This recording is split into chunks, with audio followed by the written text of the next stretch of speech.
This is the first edition of the world exclusive diagnosis of Fleet Street. That is the collective name for those newspapers, currently 10, that are printed from addresses in London. And Fleet Street is the name of the street where most of the older newspapers, including the Times, the Daily Borisgraph,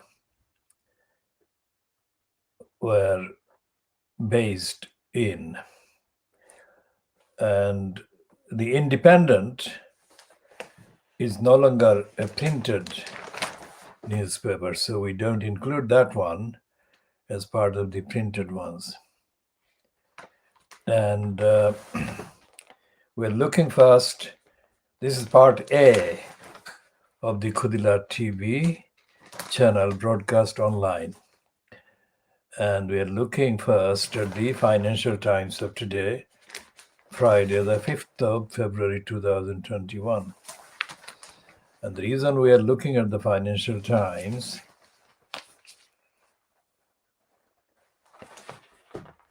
to see the kind of coverage of the cover-up of the truth about the so-called British economy.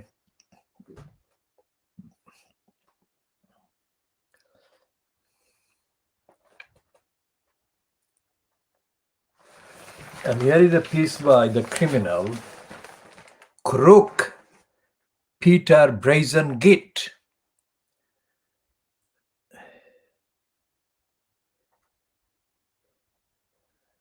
Peter Brazen Git is the pimp who prostituted television by operating the Big Brother House of Disgrace.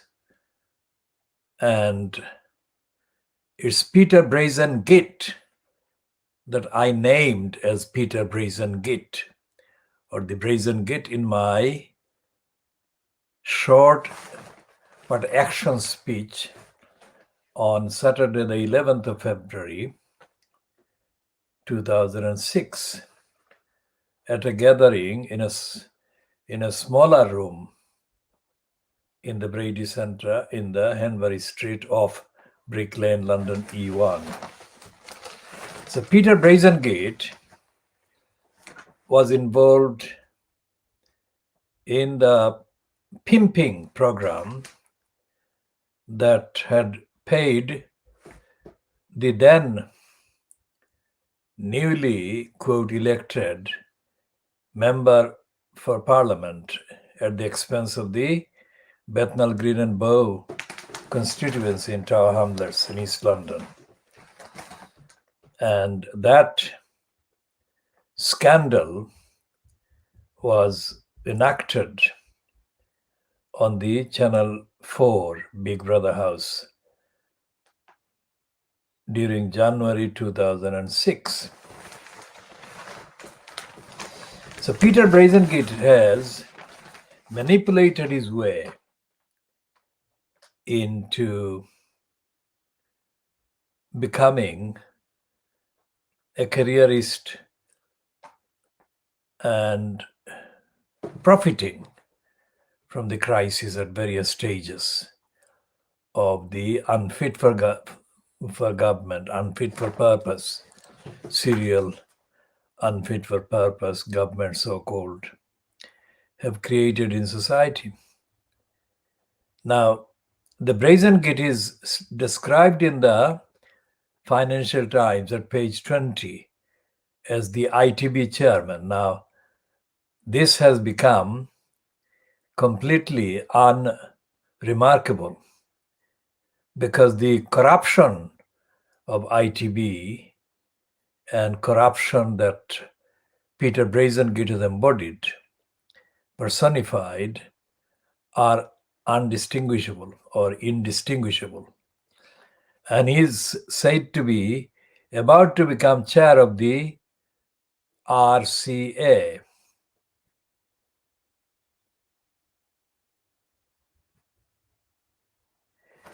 Now, we shall be talking more about the contents of the brazen, opportunistic, manipulative, lying propaganda piece that the Financial Times is carrying to promote the pimp of British television. And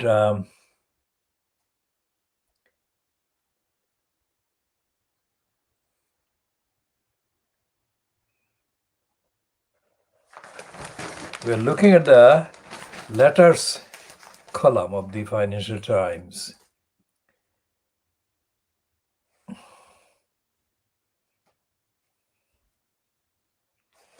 Which is carrying a correction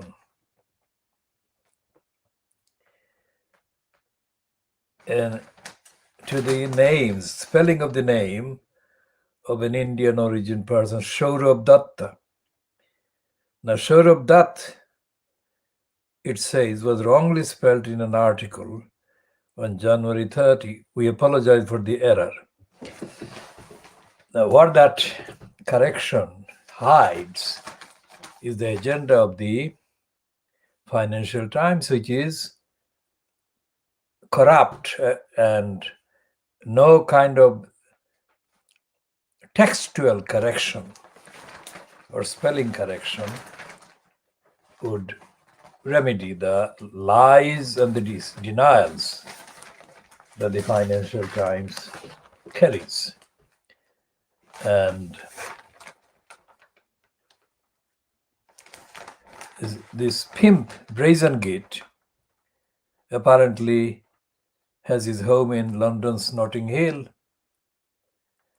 and he is being promoted by the FT as widely known as Baz, B-A-Z, Baz for Brazil, Jet, who is the Brazengate.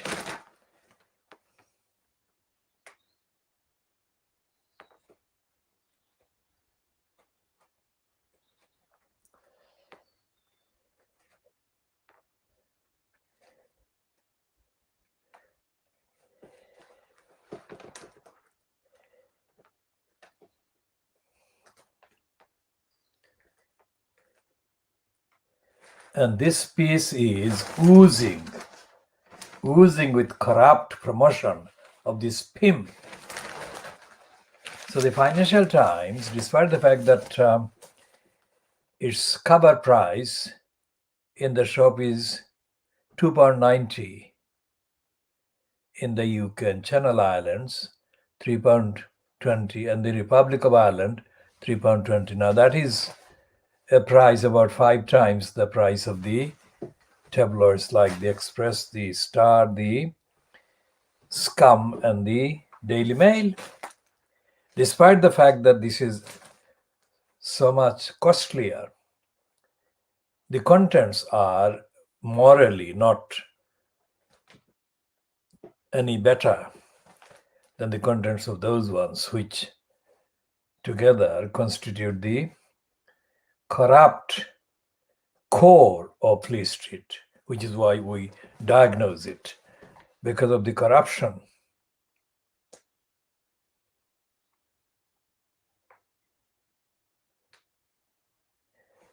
And there is a piece in the briefing column on the front page that is about barrister finances hit by trials backlog. Nearly 1 in 5 criminal barristers want to quit the profession, with many suffering a substantial drop in earnings. About jury trials in England and Wales. After jury trials in England and Wales were halted because of the pandemic. Now on the front page, on the back of on the left of the top of the page, there is a picture of Burmese soldiers. And it says, media muzzled Myanmar acts to stifle protest. And the Financial Times is lying as part of the propagandists to divert attention from the criminal Aung San Suu Kyi, who is accused of having committed crimes against humanity, as she was the leader of the government that carried out the genocide against the Muslims, called the Rohingya Muslims or the Rohingyas. And in this brief, which is 3 paragraphs long, there is no mention of either the genocide or of the role that Aung San Suu Kyi played before, during, and since the genocide, because she has been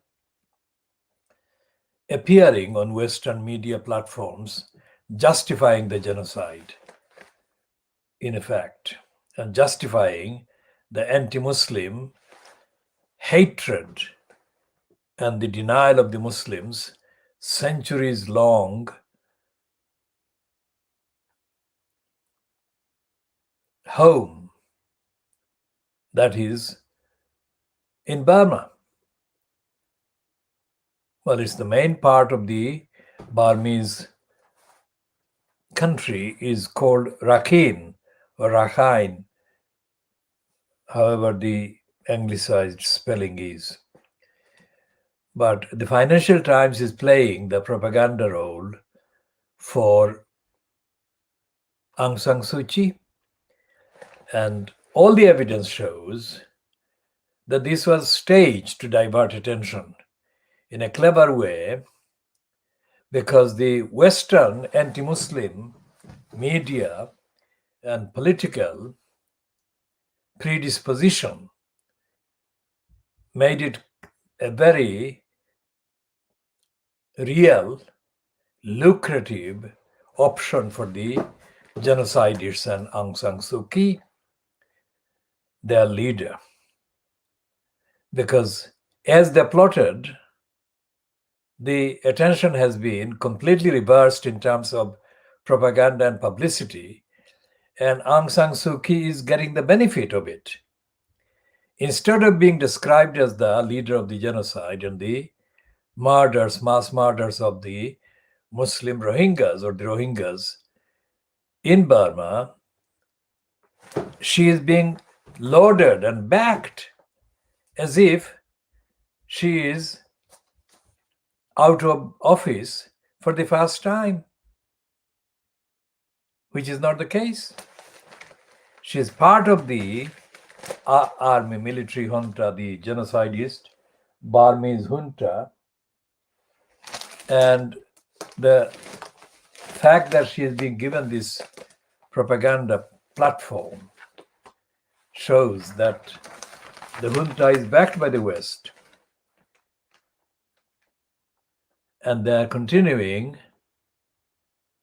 The piece written by John Reed shown as being in Bangkok, and Hannah Murphy is shown as being in San Francisco. And the headline says it's political crisis. And it says Myanmar blocks Facebook to curb dissent. And it says the military's desperate attempt to monopolize control over all information in the country. It doesn't highlight the genocide at all, nor does it refer to the outstanding trial of Aung San Suu Kyi for crimes against humanity. And it is possible that her propaganda managers and agents in the Western media and Western political establishments will use this to completely sabotage even a token trial of Aung San Suu Kyi for the crimes against humanity. And there is no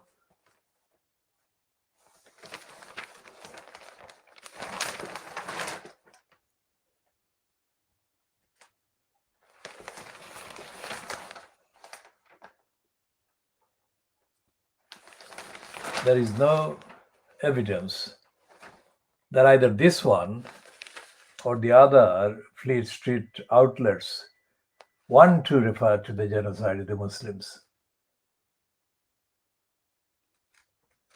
And here is another piece by Philip Stevens, who is rare among the Fleet Street names. And he is talking about the need for Tories to choose between Johnson and the United Kingdom. He is talking from the kind of context of Scotland. And this is a view that is not at all kind of published by any other paper, but that is because they are of the same agenda as Johnson, which is anti-Scottish racist bias and denial.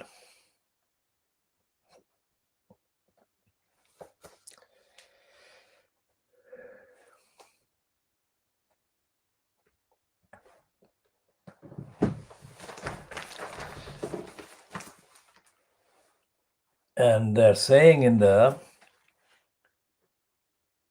Express, Beaverbrook's Express, on 2-page spread on pages 6 and 7,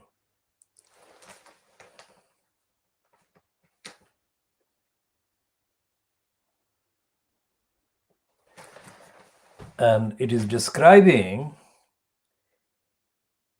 an intensive care doctor speaking out about the horror of operating on COVID in frontline every day as being worse than a terror attack. This is something that is worth emphasizing, because then the Fleet Street never describe anything as worse than a terror attack, because the term terror in the current context, and the context begins in the late 1980s with the launching of Seitan Rushdie as the Western propaganda tool against the Muslims. And they have never equated terror in those 30 years with any other ideology or faith or group except the Muslims.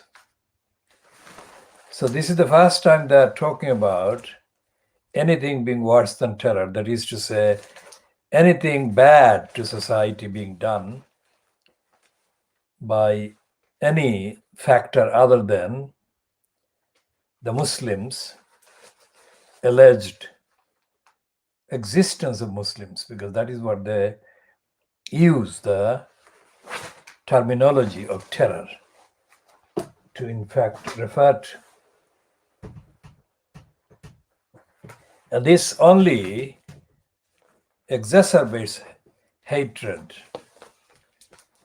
between communities and denies the real truth about the various denials of rights and the suppression of justice that go on within the Muslim population. Crimes being committed by Muslims against other Muslims.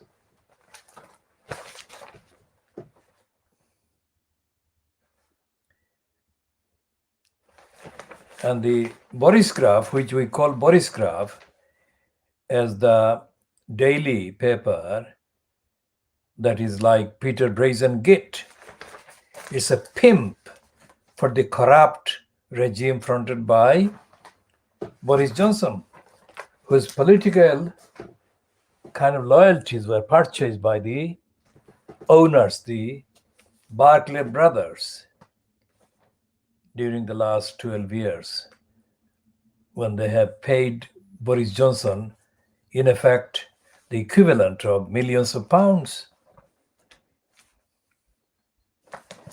And they have done that as a direct purchase of the government machine in the UK.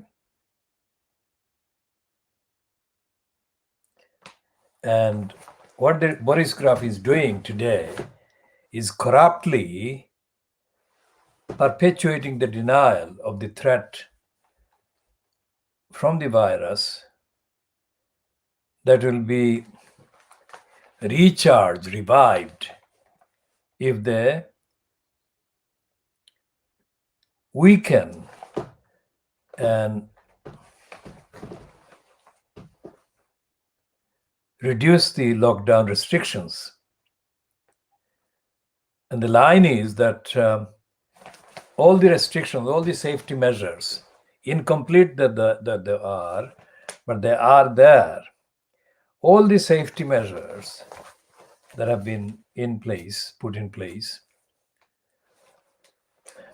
are harming the economy. That is the line they are pushing. That's the line they're pushing in the disguised form when they talk about the need to help the poor children that are missing schools. They never talk about poor children in ordinary times, and they have never done that. In fact, they have caused the poverty to the children in poverty.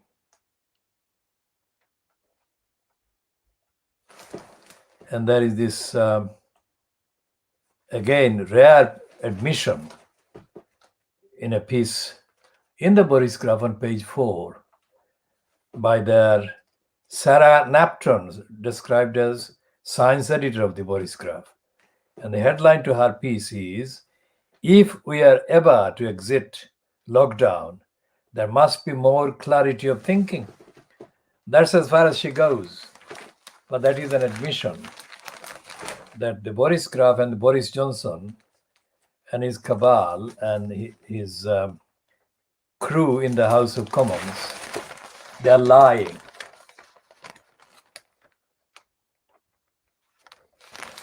And here is another admission about the free school meals, which is saying that free school meals contract was paid out with no concern for value.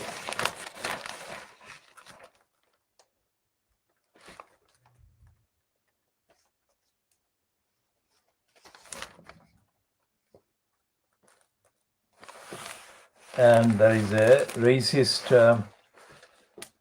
promotion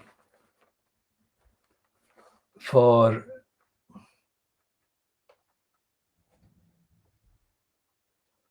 University of Leicester professor who is handing back his honorary degree in protest at the dropping of Chaucer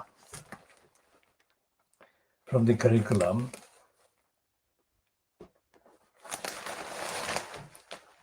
Because Chaucer has been identified as one of the racist writers.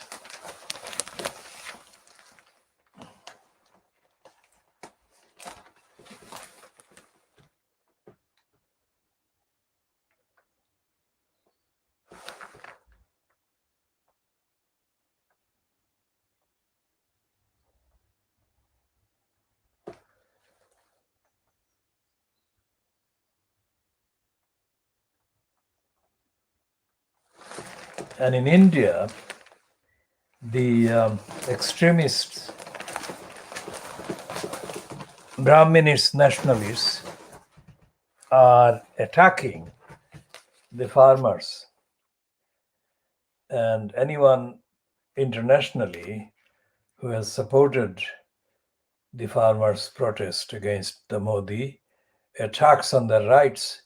And here is the picture of an event where the Brahminists burned the picture or the effigy of Greta Thunberg, who expressed support for the protesting farmers. This was taking place in Delhi yesterday.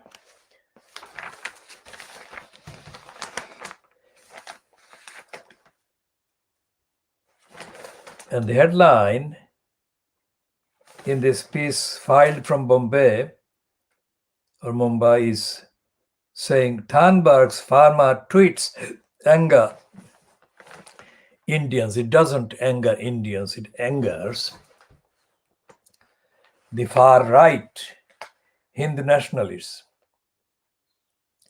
So it should say in the headline Hindu nationalists, because the first paragraph reads outraged Hindu nationalists. So it should be correctly said in the headline that Hindu nationalists burn Thunberg's image. Hindu nationalists. It's not us saying it. It's in the copy itself.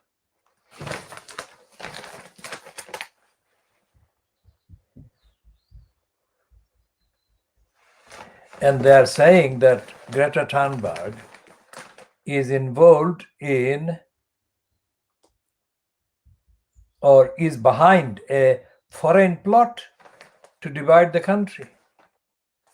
I mean, no foreign plot is needed to divide the rich and the poor, divide the haves and the have-nots. In India, it's not just Modi and the Brahmins, but even before they formally took over, the Nehru family, Jawaharlal Nehru, who is the principal stooge figure for the British Raj remaining remnants. Jawaharlal Nehru's family and his daughter, Indira Nehru, who is wrongly called Indira Gandhi because she was married to Feroz Gandhi, a Parsi man, not anything to do with M.K. Gandhi.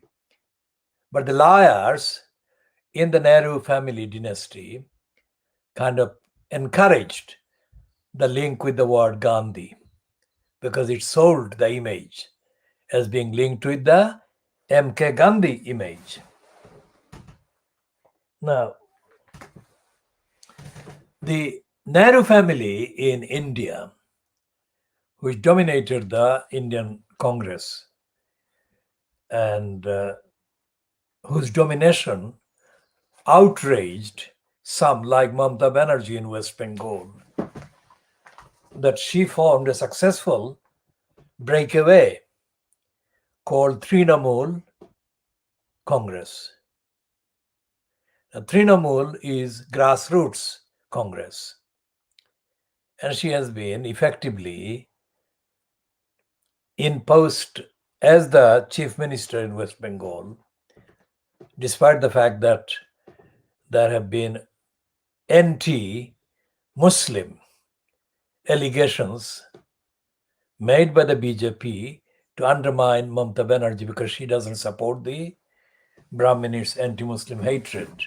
And there is a significant part of the West Bengal population is Muslim.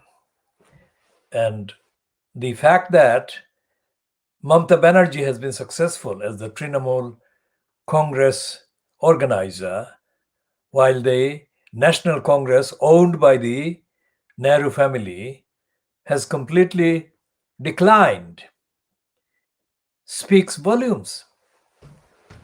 And that is part of the reason why the BJP and the Shiv Sena, the far-right Hindu nationalists and Brahminists, have been allowed to electorally benefit from the morass and the lack of direction and the lack of honesty by the Nehru Family Congress. But to say that Greta Thunberg or other people from the international communities or platforms or campaigns expressing solidarity with the protesting farmers in some way related to foreign plot to divide India is beyond ridicule.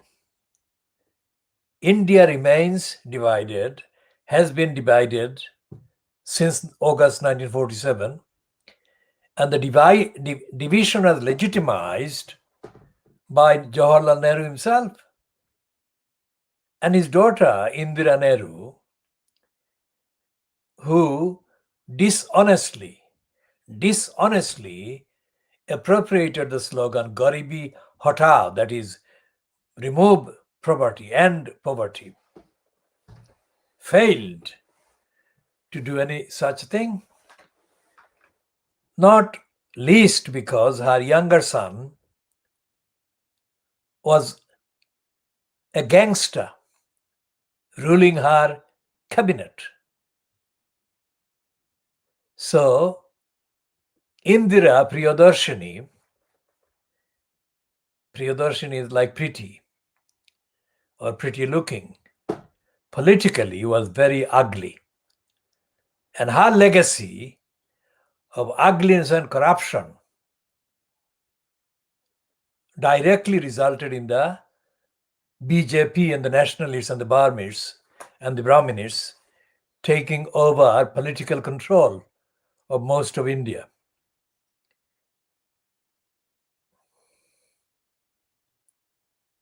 When David Selborne was in India, David Selborne, a Jewish man who did a lot of writing about India, he wrote definitively about the raging corruption of Indira Priyadarshini Gandhi and her crew and cabal. So when we say that the Narendra Modi clique and the Brahmins and the BJP are committing crimes against Indian democracy, Indian society, we don't do that because we have any affiliation or allegiance to any party, gang, group, or whatever.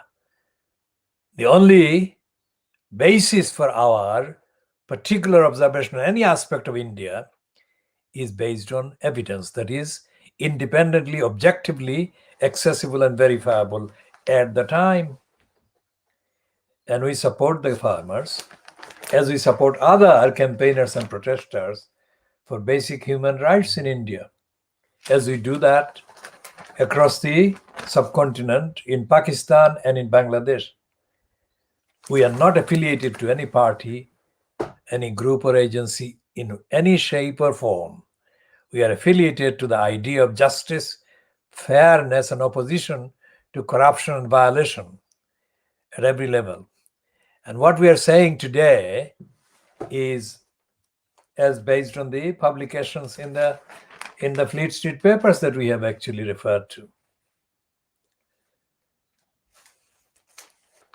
And we shall be continuing to solely rely on evidence.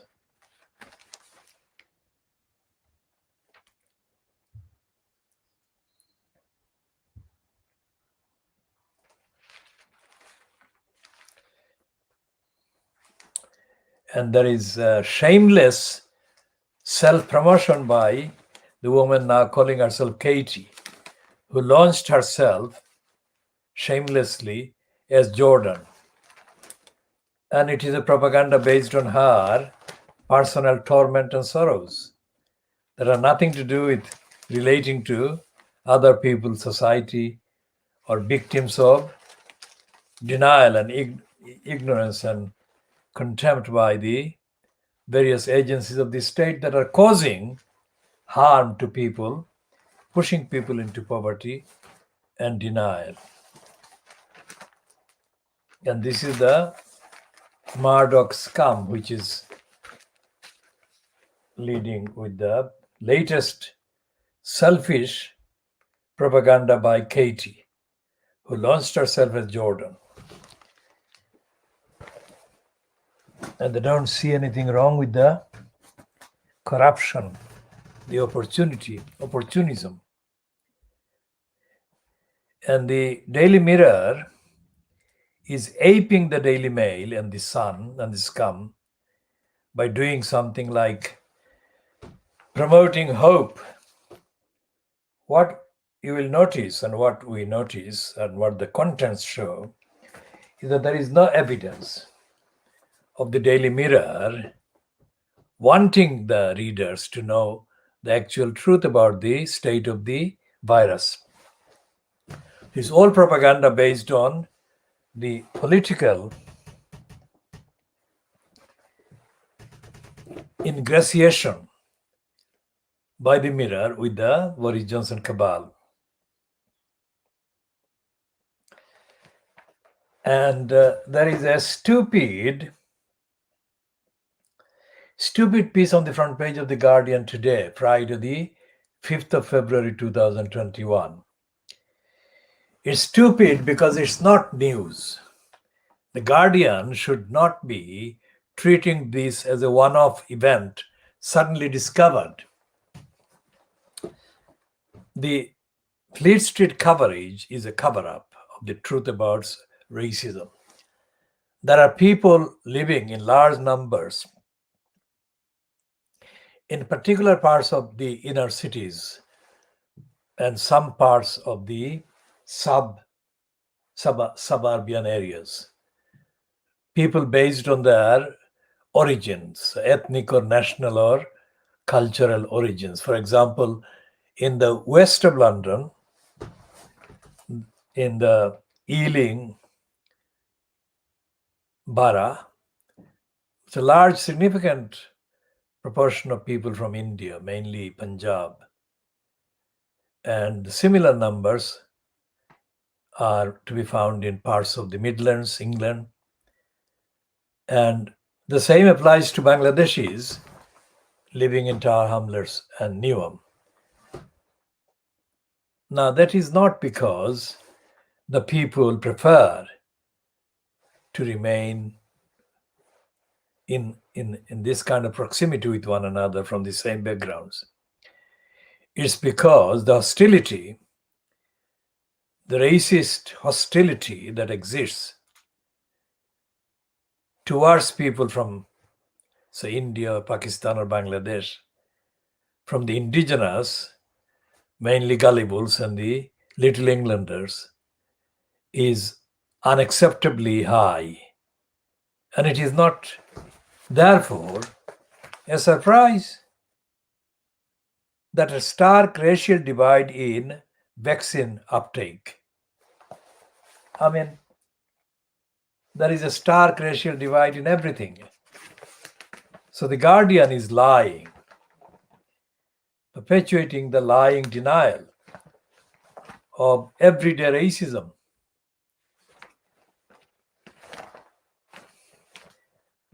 Now, moving on to the main item on the front page of The Guardian today, the man who did severe damage to the idea of the National Health Service, Jeremy Hunt, is now the chair of the Health Committee of MPs in the House of Commons. So he has changed his tune in order to keep himself on a credible kind of propaganda platform.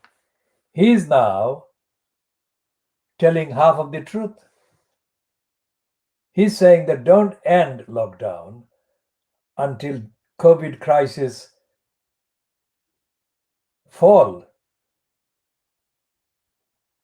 Now, even if he's saying that should fall to 1,000 people a day being infected.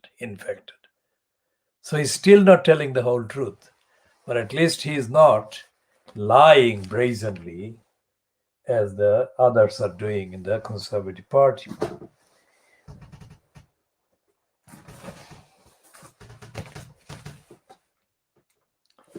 And the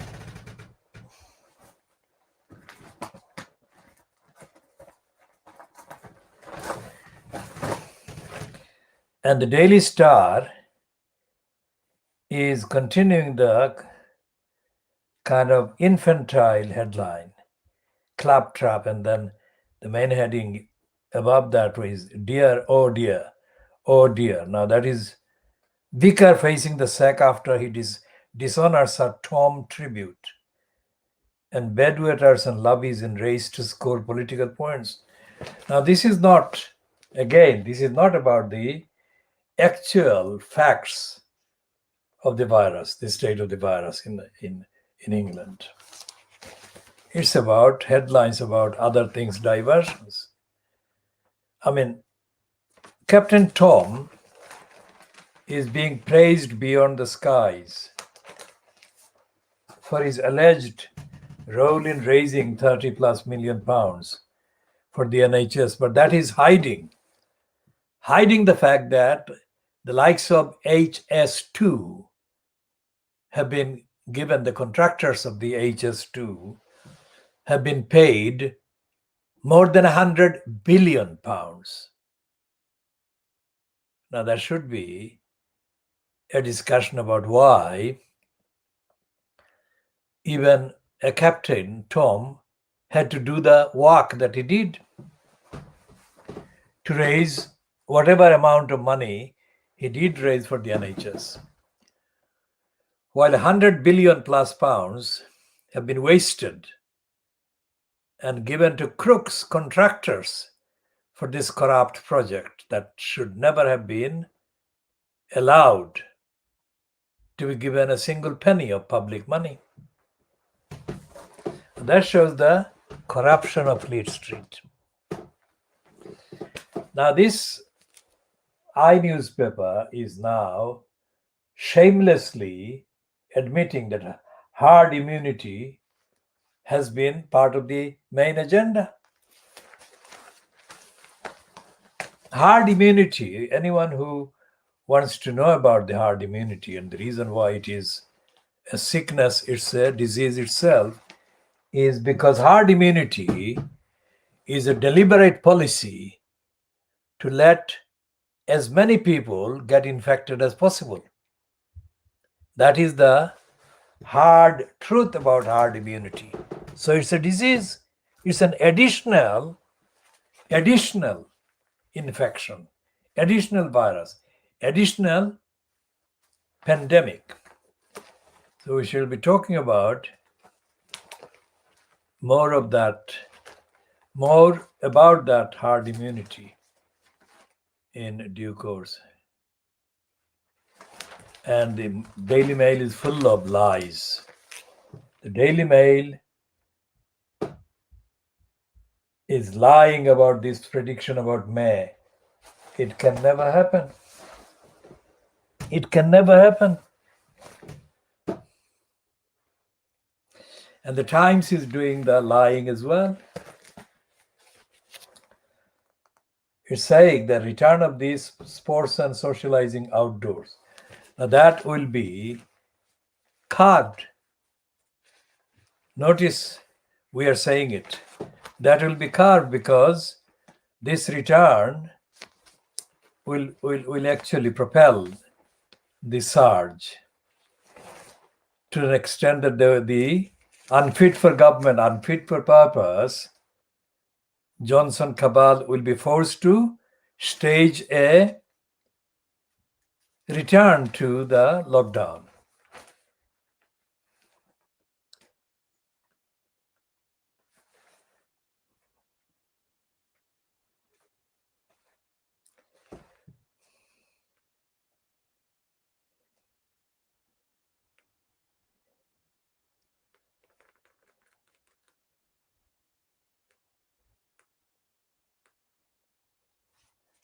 And Peter Brooks in the Times, the cartoonist, captures part of the truth, or partially truthfully captures the truth of this situation, the lying about this propaganda about the vaccine. It shows Johnson hiding the vaccine behind himself in order to deny France and Macron the share that France needs, according to their kind of platform in the context and the propaganda.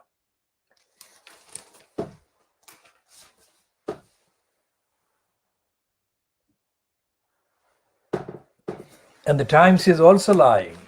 running a. How is this possible? How is this spending spree on housing? They don't say how it is being kind of financed. In the middle of the lockdown, second lockdown, or second substantial or substantive kind of second lockdown, where the ordinary economic activities have been literally suspended. So, where is the money coming from? For the spree, because the spree, the word spree denotes and connotes faster than ordinary kind of a level or rate of activity. So where is it coming from? Where is the money coming from? So the Times is lying.